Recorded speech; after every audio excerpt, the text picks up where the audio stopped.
조금 전 레포트에서도 보셨듯 한국은행이 기준금리를 다시 역대 최저 수준인 1.25%까지 낮춰 경기 부양을 위한 방아쇠를 당겼다는 분석입니다. 이제 관심은 한국은행이 금리를 얼마나 더 내릴 수 있는지 부분인데 이 부분 금융팀의 고현정 기자와 함께 이야기 나눠보도록 하겠습니다. 어서 오세요.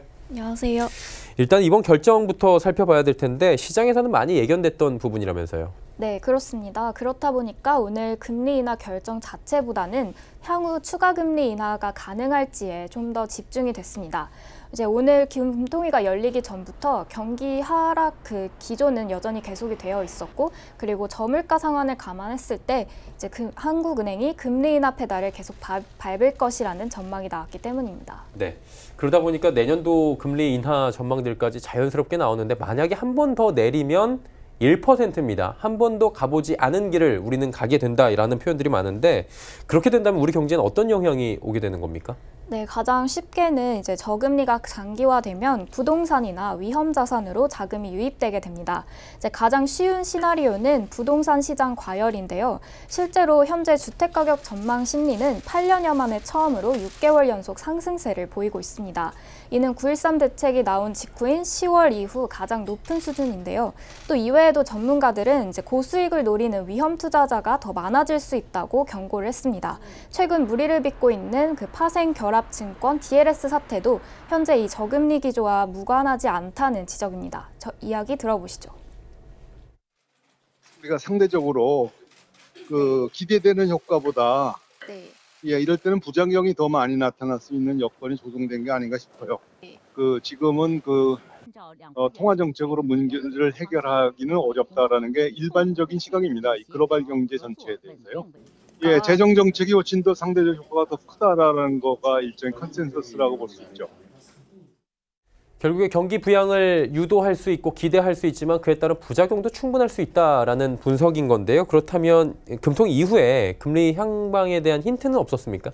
네, 오늘 이주열 총재 이야기를 들어보면 일단 금리 인하 결정을 알리면서 기본적으로 한국은행의 기조는 완화 기조임을 다시 한번 강조를 했습니다. 네, 여기에 더해서 기준금리를 오늘 내리긴 했지만 여전히 정책 여력이 있다고 밝히면서 추가 인하 가능성도 열어뒀는데요. 이제 다만 이 총재의 브리핑이나 통화 정책 방향 결정문을 보면 올해 2번 금리를 인하한 만큼 그 효과를 정확하게 파악을 한 뒤에 조정을 해 나가겠다는 그런 상당히 신중한 모습을 보이기도 했습니다. 이주열 총재 얘기 들어보시죠.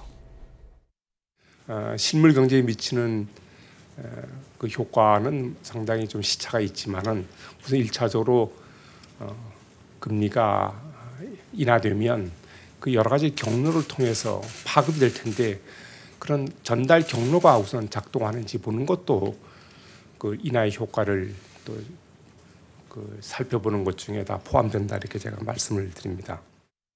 그러니까 금리 인하가 경기 부양을 위해서 작동을 하고 있는지 아닌지를 확실히 파악을 한 뒤에 이제 조정을 하겠다는 의사를 강조를 한 건데요. 이제 금리를 더 낮추게 된다면 어쨌든 경기 부양을 위한 결정이다 보니까 이제 의도한 대로 작동하는지를 면밀히 보겠다는 겁니다. 또 오늘 브리핑에서 금리 인하 이외에 양적 완화라던가 다른 정책 수단을 검토하고 있냐는 질문도 나왔는데요. 이 총재는 현재 비전통적 정책 수단도 연구하고 있다고 말을 했습니다. 이제 통화 정책 효과가 예전처럼 장담할 수 없어진 만큼 이제 한국은행의 고민을 엿볼 수 있는 지점이었습니다. 가능성은 충분히 열어두겠지만 무조건적으로 금리 인하를 또다시 하겠다라는 부분은 아닌 것 같고요. 경기 보고 판단하겠다는 거죠. 근데 지금 경기 상황이 별로 안 좋은 게 IMF에서도 지금 2%대 경제 성장률 얘기했고 모 연구원에서 1.9%까지 얘기하고 있습니다. 우려가 나오고 있는 게 사실 아닙니까? 네, 그렇습니다. 이제 일부 하향 조정이 될 가능성이 제기가 되고 있긴 하지만 이제 1%대까지 떨어지지는 않을 것 같은데요. 이제 대표적으로 IMF가 간밤에 발표한 보고서에서 한국의 경제 성장률 전망치를 대폭 하향하긴 했지만 어쨌든 2.0%까지는 보고 있는 것과도 맞닿아 있습니다. 그리고 오늘 이주열 총재는 사실상 올해는 10개월이나 이미 지난 상황이라고 말을 하면서 이제 일단 다음 주에 발표될 GDP 실적을 좀 지켜와 달라고 말을 아꼈습니다. 네.